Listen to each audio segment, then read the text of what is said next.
The Wendigo was gaunt to the point of emaciation, its desiccated skin pulled tautly over its bones, with its bones pushing out against its skin, its complexion the ash gray of death, and its eyes pushed back deep into their sockets. The Wendigo looked like a gaunt skeleton recently disinterred from the grave. What lips it had were tattered and bloody. Its body was unclean and suffering from suppurations of the flesh, giving off a strange and eerie odor of decay and decomposition, of death and corruption.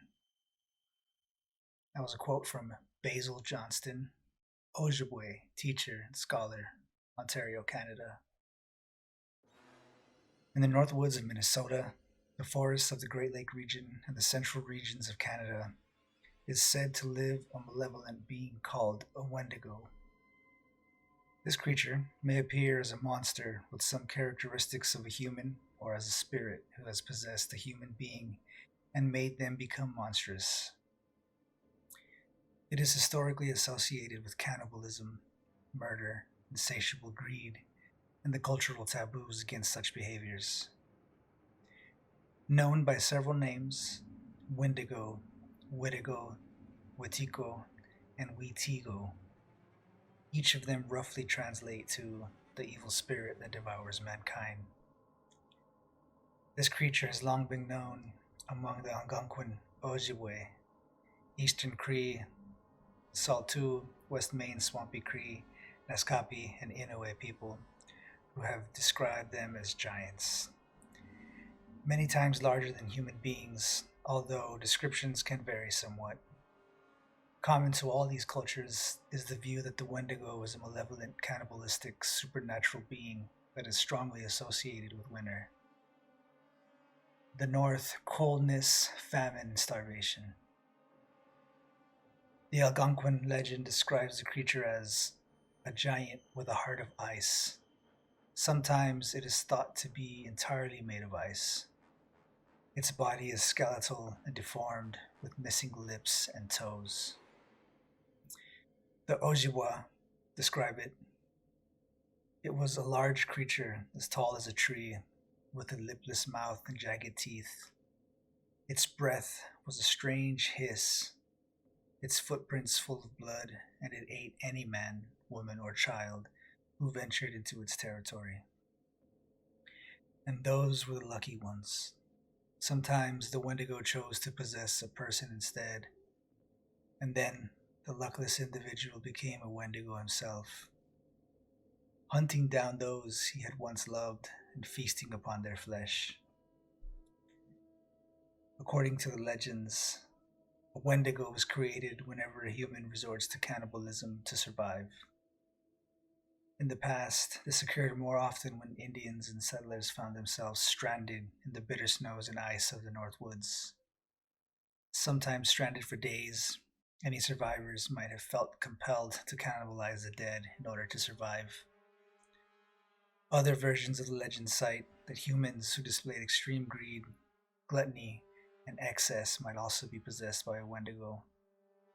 Thus, the myth served as a method of encouraging cooperation and moderation. Native American versions of the creature spoke of a gigantic spirit, over 15 feet tall, that had once been human but had been transformed into a creature by the use of magic. Though all of the descriptions of the creature vary slightly, the Wendigo is generally said to have glowing eyes, long yellowed fangs, terrible claws, and overly long tongues. Sometimes they are described as having sallow yellowish skin, and other times depicted to be covered with matted hair. The creature is said to have a number of skills and powers, including stealth. It is a near perfect hunter, knows and uses every inch of its territory, and can control the weather through the use of dark magic. They are also portrayed as simultaneously gluttonous and emaciated from starvation. Wendigos are said to be cursed to wander the land, eternally seeking to fulfill their voracious appetite for human flesh, and if there is nothing left to eat, it starves to death. The legend lends its name to the disputed modern medical term Wendigo psychosis, which is considered by some psychiatrists to be a syndrome that creates an intense craving for human flesh and a fear of becoming a cannibal. Ironically, this psychosis is said to occur within people living around the Great Lakes of Canada and the United States. Wendigo psychosis usually develops in the winter in individuals who are isolated by heavy snow for long periods of time. The initial symptoms are poor appetite, nausea, and vomiting. Subsequently, the individual develops a delusion of being transformed into a Wendigo monster. People who have Wendigo psychosis increasingly see others around them as being edible. At the same time, they have an exaggerated fear of becoming cannibals. The most common response when a person showed signs of Wendigo psychosis was a curing attempt by traditional native healers. In cases of the past, if these attempts failed and if the possessed person began either to threaten those around them or to act violently or antisocially, they were executed. There have been reports regarding the psychosis dating back hundreds of years. A 1661 Jesuit relations document stated, "What caused us greater concern was the intelligence that met us upon entering the lake, namely, that the men deputed our conductor for the purpose of summoning the nations to the North Sea and assigning them a rendezvous where they were to await our coming, had met their death the previous winter in a very strange manner. Those poor men, according to the report given, were seized with an ailment unknown to us, but not very unusual among the people we were seeking. They are afflicted with neither lunacy, hypochondria, nor frenzy, but have a combination of all these species of disease, which affects their imaginations and causes them a more than canine hunger.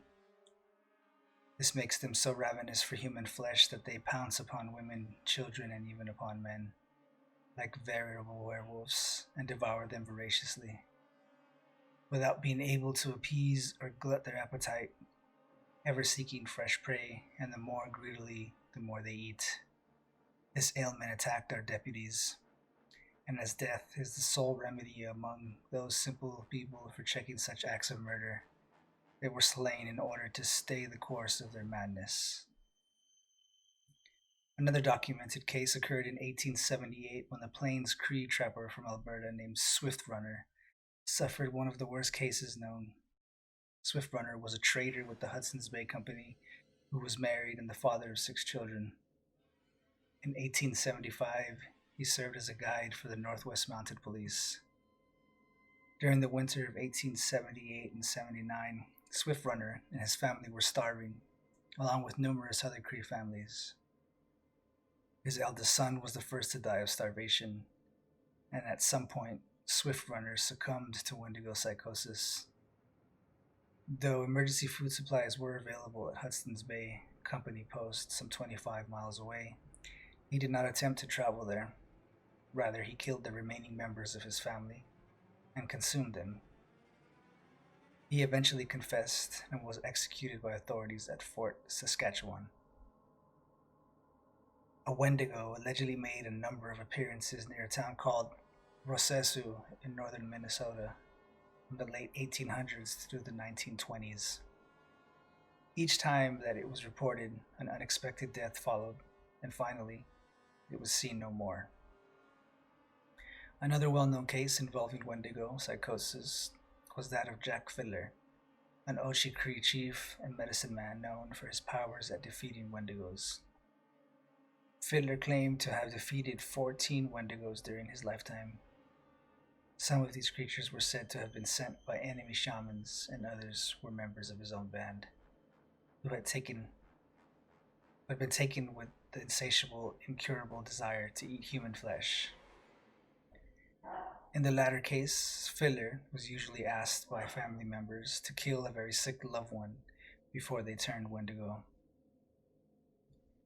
Fiddler's own brother, Peter Flett, was killed after turning Wendigo when the food ran out on a trading expedition. Hudson's Bay Company traders, the Cree, and missionaries were well aware of the Wendigo legend, though they often explained it as mental illness or superstition. Regardless, several incidents of people turning Wendigo and eating human flesh are documented in the records of the company. In 1907, Fiddler and his brother Joseph were arrested by the Canadian authorities for murder. Jack committed suicide, but Joseph was tried and sentenced to life in prison. He ultimately was granted a pardon, but died 3 days later in jail before receiving the news of his pardon. Among the Assiniboine, the Cree, and the Ojibwe, a satirical ceremonial dance is sometimes performed during times of famine to reinforce the seriousness of the Wendigo taboo. The frequency of Wendigo psychosis cases decreased sharply in the 20th century as the Native Americans came into greater and greater contact with Western ideologies. However, Wendigo creature sightings are still reported, especially in northern Ontario, near the cave of the Wendigo and around the town of Kenora, where it has allegedly been spotted by traders, trackers, and trappers for decades. There are many who still believe that the Wendigo roams the woods and the prairies of northern Minnesota and Canada. Kenora, Ontario, Canada has been given the title of Wendigo capital of the world by many. Sightings of the creature in this area have continued well into the new millennium.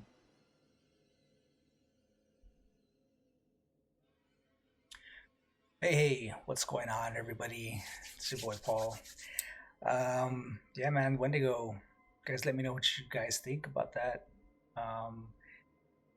The Wendigo isn't, well, I wasn't fully aware of what the Wendigo was. I had always heard stories of the Wendigo, knew that it existed, but I didn't know what it was or like any kind of background on it. I know it gets a lot of, I guess, people get angry when you kind of speak of the Wendigo, especially the Native Americans and such.